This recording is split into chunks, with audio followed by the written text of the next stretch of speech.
안녕하세요. 소정건설 김찬입니다. 백년주택을 위한 방통 시공 전 기밀과 단열재 시공에 대해서 이야기하고자 합니다. 첫 번째는 단열재 시공 전에 단열재와 밀착되는 그 콘크리트 부분에 대한 컨디션입니다. 이 부분은 이제 대부분의 시공사들이 크게 중요하게 생각하지 않죠. 그래서 굳이 기초 타설을 했는데 미장을 굳이 해야 되냐라는 말씀도 많이 주시고 뭐 이런저런 얘기가 많이 있는데 뭐 기계 미장을 하신다는 분도 있어요. 상당히 기계 미장도 저는 대단하다고 봅니다.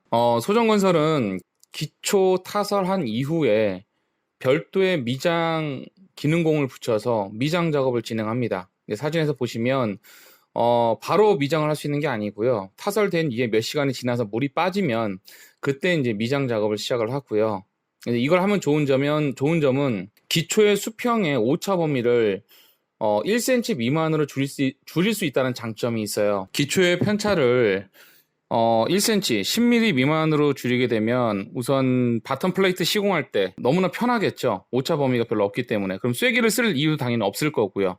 참고로 소정건설은 쐐기를 사용하지 않습니다. 그리고 사춤도 하지 않습니다. 두 가지의 장점이 있습니다. 첫 번째는 이제 10mm 미만의 오차 범위를 줄일 수 있다는 게 장점이고, 두 번째는 추후에 이제 골조가 끝나고 나서 이제 내부에 이제 제가 단열재 시공과 방통 작업이 시공이 되겠죠. 이제 그 과정에서 표면이 울퉁불퉁하게 되면 XPS 단열재를 저희가 시공할 때 어떤 문제점이 생기냐면, 제가 이제 XPS 골드폼 특급 등급을 쓰는데 XPS는 이제 굉장히 딱딱합니다. 딱딱하고 좀 가벼운데 이걸 쓸 때 공극이 생기게 되면 이 공극 사이에 미세하게 결로나 뭐 습기 이런 것들이 머무르기 아주 좋은 공간이 되겠죠.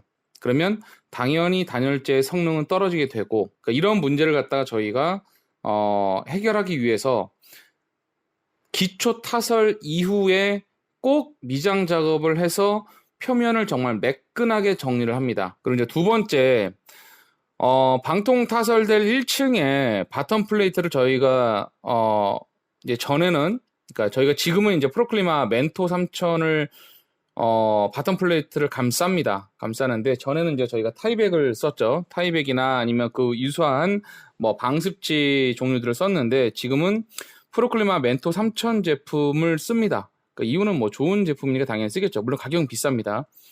뭐 타입의 가격이 한 6배에서 한 7배 정도 되니까요. 근데 이거를 저희가 굳이 사용하는 이유는, 그러니까 플레이트를 수분으로부터 보호할 수 있는 장점이 있습니다. 수분이라 하면 건물이 지어지고 나서의 수분도, 외부에서 들어오는 수분도 있을 거고, 그리고 건물이 지어지는 과정 중에서 방통이 시공되는 과정에서 발생되는 뭐 시멘트 국물, 뭐 방통 A라고 표현해야 될까요? 뭐 이런 것이 플레이트에 스며들지 않아서 좋습니다. 왜냐면 플레이트도 결국 나무기 때문에 수분이 스며들거든요.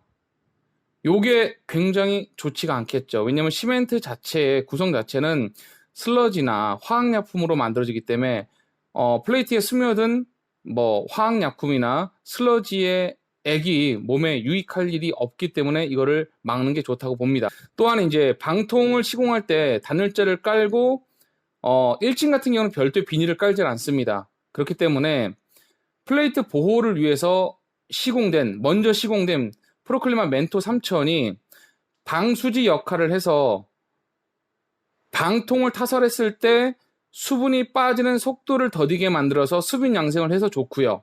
당연히 수분 양생이 되기 때문에 방통 자체가 천천히 마르겠죠. 당연히 크랙도 없을 거고요. 세 번째는 2층하고 3층에 사진들 쭉 보시면요. 2, 3층에 이제 제가 플로어에 단열재 시공 전에, 그러니까 저희는 보통 단열재 기본적으로 골드폼 XPS를 사용합니다. 단열재 시공 전에 0.1mm 공업용 비닐을 2겹을 시공을 합니다.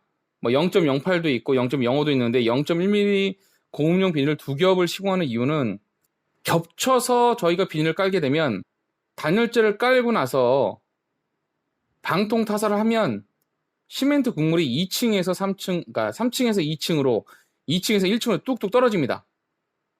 요게 굉장히 많이 떨어집니다. 근데 역시 이 수분이 빠지는 속도가 느려지면, 천천히 떨어지게 되면, 그러니까 자연 건조죠. 그러니까 방통액에 섞인 수분이 천천히 말라야 돼요. 천천히 마르면 크랙이 당연히 확실하게 줄어듭니다. 그러니까 이런 부분의 역할은 하기 위해서 저희가 비닐을 시공을 하고, 그리고 플레이트에 시멘트 국물이 스며드는 걸 막아주기 위해서 이거를 좀 저희가 굉장히 좀 강조하는 편입니다. 비닐 시공이 완료된 이후에는 골드폼 엑스프레스 특급을 이제 1층에 시공하고 2, 3층에 기본적으로는 2, 3층에는 70mm 시공을 하게 됩니다. 이런 부분이 정리가 되면 저희는 이제 단열재를 깔고 방통 두께를 50mm를 유지하는 것을 강조를 합니다. 이제 왜 그러냐면 40mm하고 50mm 자체가 이제 30평 기준에서 1루베에서 2루베밖에 차이가 안 납니다. 그런데 어떤 분들은 방통의 두께가 1cm가 두꺼워지면 춥다는 분들도 있는데요. 기본적으로 단열재를 좋은 것을 똑바로 밀착해서 사용된다면 오히려 그게 훨씬 더 좋습니다.